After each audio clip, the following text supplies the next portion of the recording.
इस कहानी की शुरुआत में हम साइबेरिया की एक जेल को देखते हैं जहां ढेर सारे जर्मन सैनिकों को रखा गया था। दरअसल वर्ल्ड वॉर 2 के खत्म होने के बाद रशिया ने बहुत से जर्मन सैनिकों को बांदी बना लिया और उनसे लीड की खदान में काम करवाने लगे। हालांकि इस जेल की सिक्योरिटी काफी कम थी, लेकिन इसके बावजूद भी कोई इस जेल से भागने की कोशिश नहीं करता था क्योंकि इस जेल की चारों तरफ सिर्फ बर्फ ही बर्फ थी और ये जेल किसी भी इंसानी बस्ती से 14,000 किलोमीटर दूर थी। इसलिए अगर कोई कैदी इस जेल से भाग भी गया तो साइबेरिया की जमा देने वाली ठंड में उसकी मौत होना पक्की थी। हालांकि इन कैदियों में एक कैदी ऐसा भी था जो इस जेल से भागकर अपनी वाइफ और बेटी के पास जाना चाहता था। इस कैदी का नाम क्लेम फेरल था, जिसे इस जेल में पूरे 25 सालों की सजा काटनी थी। पर क्लेम किसी भी हाल में इस जेल से भागना चाहता था क्योंकि वो अपनी सारी जिंदगी एक कैदी बनकर नहीं गुजार सकता था। अब एक दिन क्लेम को भागने का मौका मिल गया और वो एक कोयला ले जाने वाली मालगाड़ी में बैठकर इस जेल से भाग निकला। अब जेल के बाहर जब उसने खुले आसमान में तारों को देखा तो वो खुशी के मारे झूम उठा। हालांकि थोड़ी दूर चलने के बाद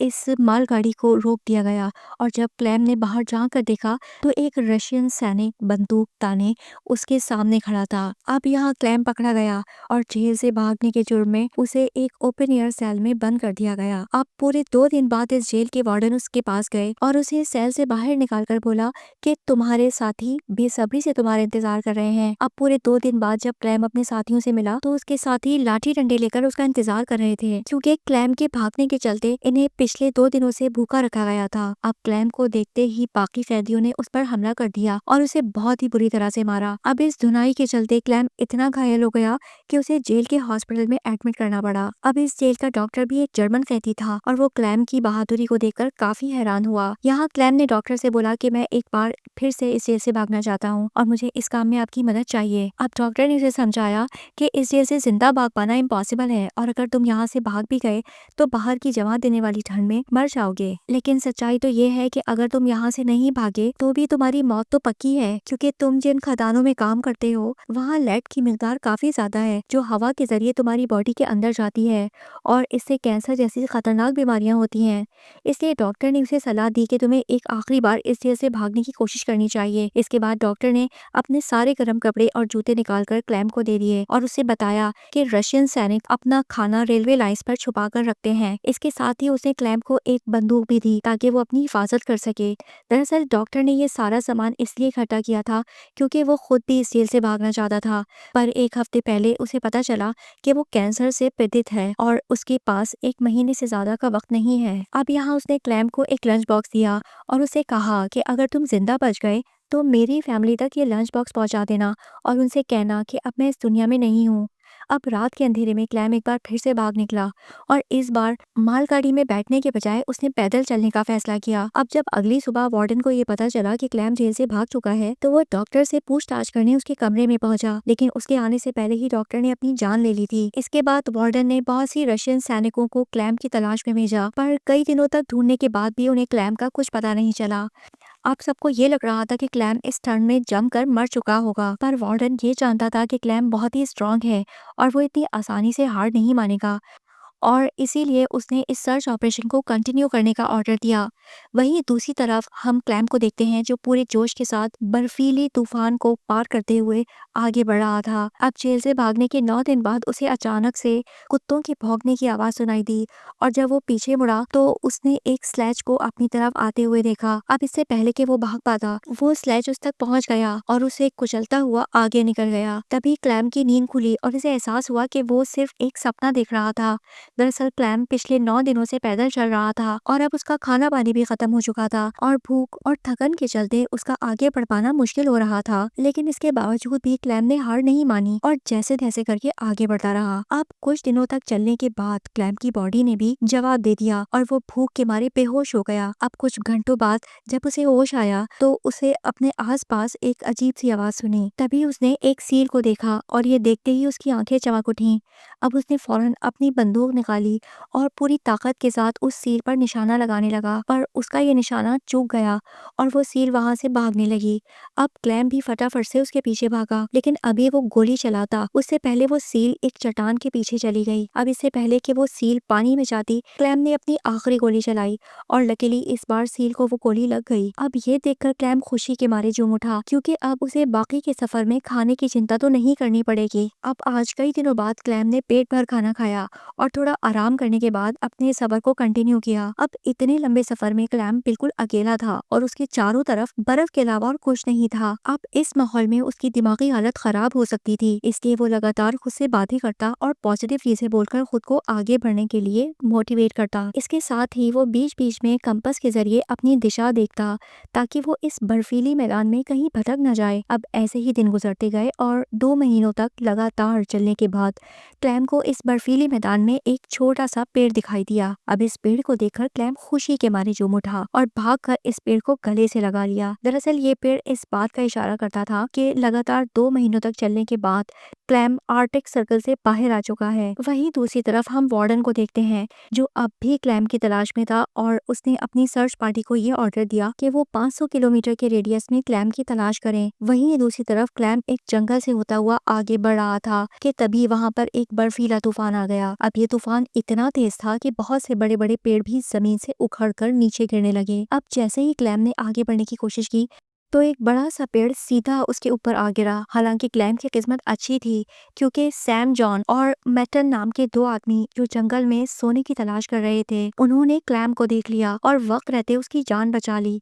इसके बाद ये तीनों एक साथ आगे बढ़े और कई दिनों तक चलने के बाद उस बर्फीले मैदान से बाहर आ गए। अब इन्हें रास्ते में एक नदी मिली और इस नदी को पार करने के लिए इन तीनों ने एक लकड़ी की एक नाव बनाई। अब नदी पार करते वक्त ये तीनों आपस में बातें करने लगे और एक दूसरे को अपने बचपन के किस्से बताने लगे। लेकिन इसी बीच नदी का बहाव काफी तेज हो गया और इनकी ये छोटी सी नाव आउट ऑफ कंट्रोल होने लगी। अब इसी बीच सैम जॉन का बैलेंस बिगड़ गया और वो सीधा पानी में जा गिरा।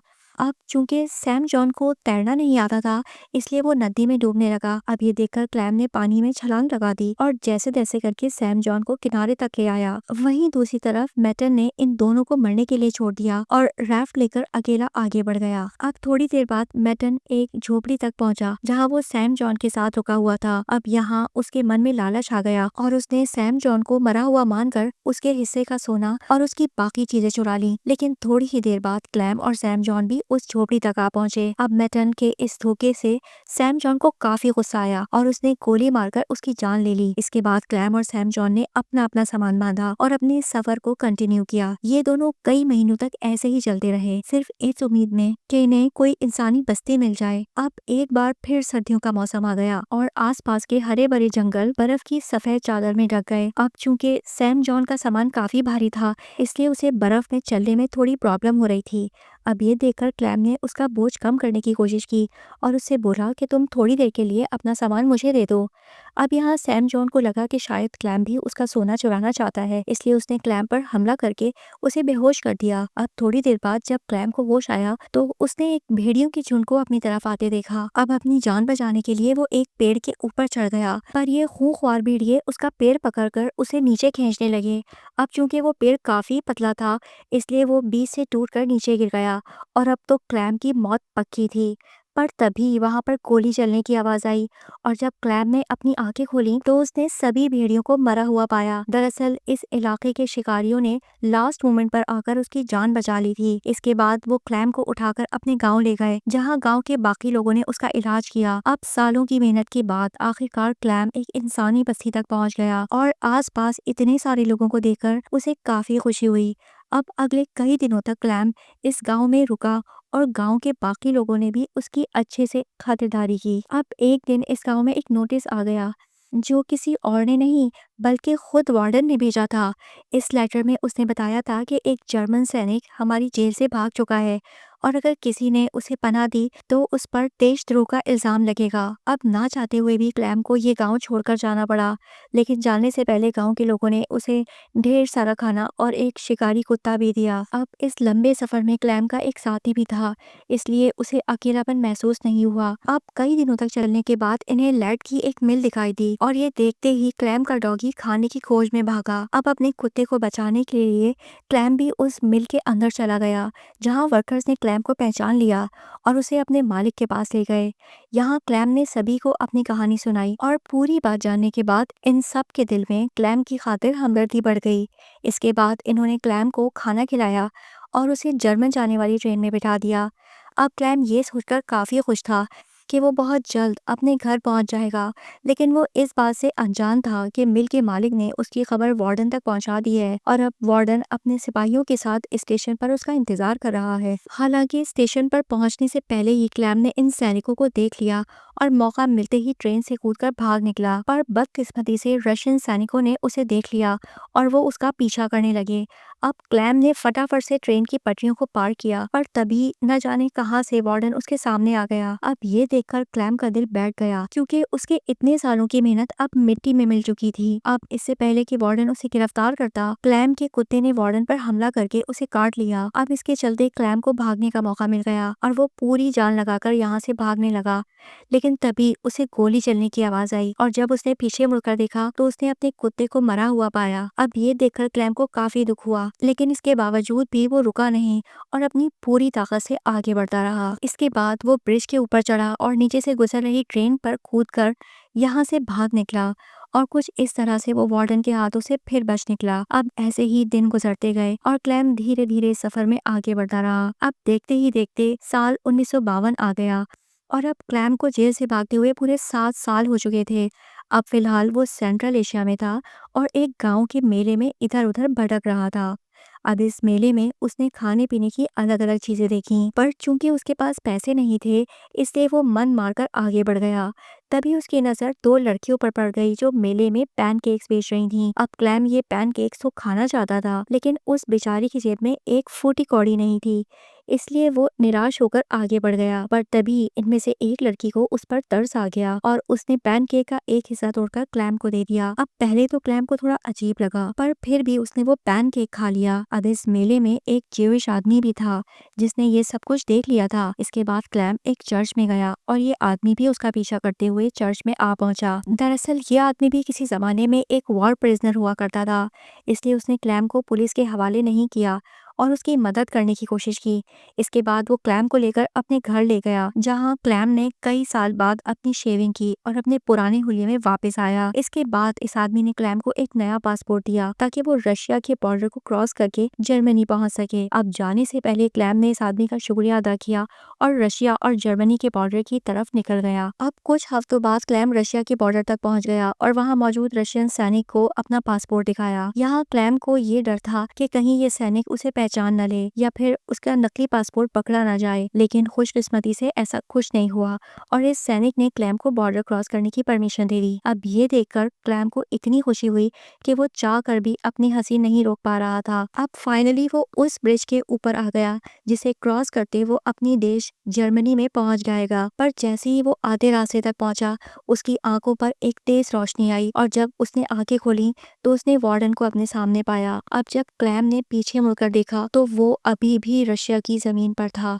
और उसका मतलब ये था कि वार्डन अब भी उसे गिरफ्तार कर सकता है। अब यहाँ क्लैम का दिल टूट गया, क्योंकि उसके इतने सालों की मेहनत अब मिट्टी में मिलने वाली थी। लेकिन तभी कुछ ऐसा हुआ जिसकी उम्मीद खुद क्लैम को भी नहीं थी। यहाँ वार्डन ने उसका रास्ता छोड़ दिया और उसे आगे जाने की परमिशन दे दी। अब पहले तो क्लैम को यकीन नहीं हुआ, पर फिर भी वो हिम्मत करके आगे बढ़ा। दरअसल वार्डन क्लैम के जिंदा रहने के जज्बे और उसकी बहादुरी को देखकर काफी इम्प्रेस हुआ, इसलिए उसने क्लैम को गिरफ्तार नहीं किया और उसे अपने देश में वापस जाने दिया। अब फाइनली क्लैम ने इस बॉर्डर को क्रॉस किया और अपने देश जर्मनी पहुंच गया। इसके बाद वो अपने घर गया, जहां उसे अपनी बेटी और वाइफ को देखा। अब थोड़ी देर बाद वो दोनों चर्च में जाने के लिए घर से निकले तो क्लैम भी उनका पीछा करते हुए चर्च में आ गया। अब चर्च के अंदर क्लैम की बेटी ने उसे पहचान लिया और भागकर अपने बाप को गले से लगा लिया। अब इतने सालों बाद क्लैम को जिंदा देखकर उसकी वाइफ की खुशी का तो ठिकाना ही नहीं था। फाइनली इन तीनों ने एक दूसरे को गले गले लगाया और इसी के साथ ये शानदार मूवी यहाँ पर एंड हो गई। आई होप कि आपको आज की कहानी पसंद आई होगी। अगर आपको ये वीडियो अच्छी लगी हो तो इसे लाइक कर देना और चैनल को सब्सक्राइब करके कमेंट में एक प्यारा सा मैसेज छोड़ देना। मिलते हैं अगली वीडियो में, पर तब तक के लिए be safe and keep chilling.